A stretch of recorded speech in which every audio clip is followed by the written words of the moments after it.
Hi, I hope that you're doing well. Sorry I did not post earlier. I had class at 8 and then work at 9:30 until 10:30. No, it's focused on like that. And then me and the English teacher were talking.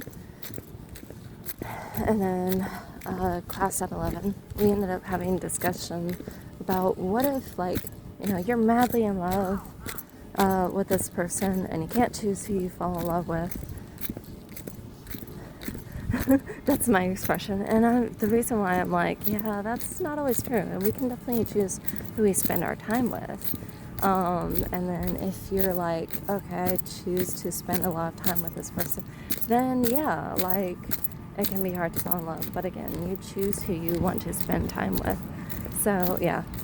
And if this phone dies and I have no idea, it's because I can't see the screen. It's like at 5%.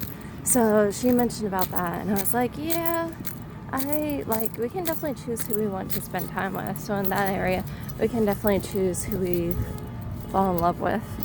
So yeah, I thought that was interesting overall. And then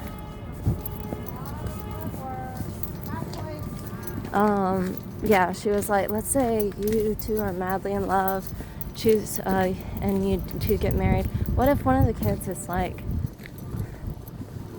the spouse is bringing in a couple of kids? One is like a devil worshiper or Satanist, basically, and then the other one is a homosexual. How do you navigate that relationship? Homosexual is 16, and then the Satanist is 18. And it's like, my point of view was, well, and she's like, what if you catch them in the act at 16 years old? And some of them were like, yeah.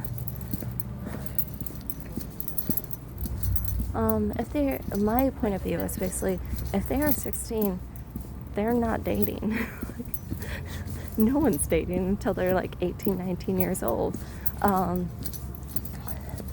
They need to learn how to navigate relationships and all that.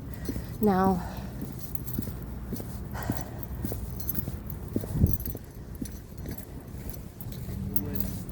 and she also asked us, how do we make it a blended family so that there's peace in the home?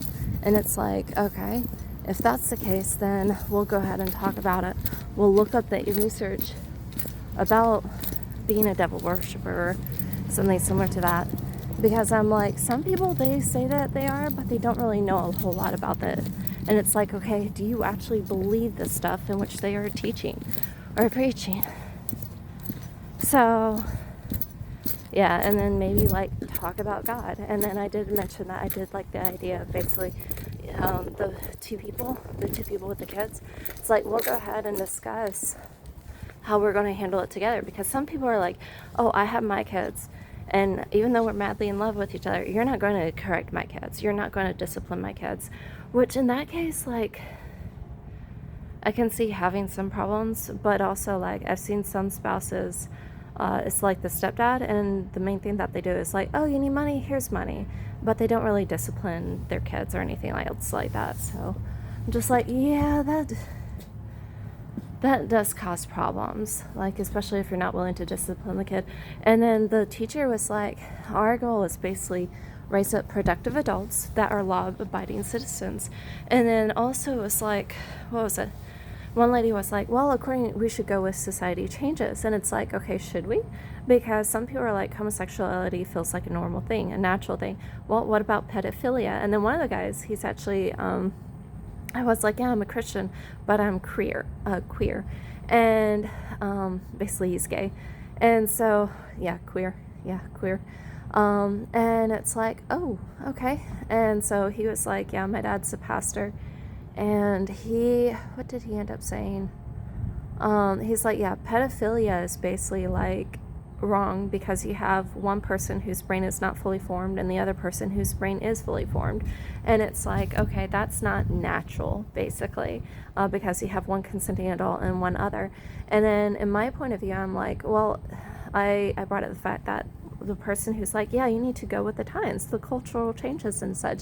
I was like, can we really go with the cultural changes, or do we go based upon what we feel is what we know is right and wrong based upon something else? Like, in my case, my thing of wrong and right comes from the Bible, and it's like, it comes from the Bible. But like in terms of culture, it's like, okay, like for example, in Rome, there was a ruler who was like, hey, this woman, there was a boy that he went ahead and castrated and decided, I'm going to be in a relationship with this boy because he looks like my wife. Nowadays, that's frowned upon, but back then it was accepted. So it's like, do we actually follow based upon cultural, or do we actually follow based upon what